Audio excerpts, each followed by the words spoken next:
আপনি বড় ভাই, ছোট ভাই ভুল করছে আর কি, পিঠে একটা থাপ্পড় দিয়ে তাকে একটু জড়ায় ধরেন না, দেখি না কতক্ষণ রাগ করে থাকে।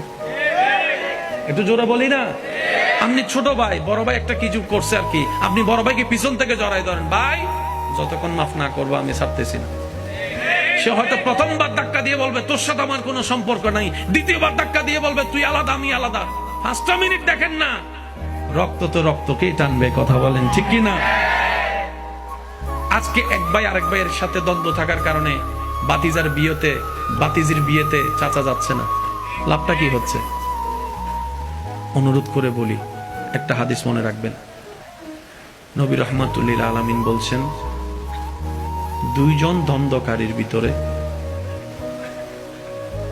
যে যত তাড়াতাড়ি তার বিপরীত পার্সনকে মাফ করে দিবে, আল্লাহ তাআলা খুশি হয়ে তত তাড়াতাড়ি তার গুনাহ মাফ করে দিবে।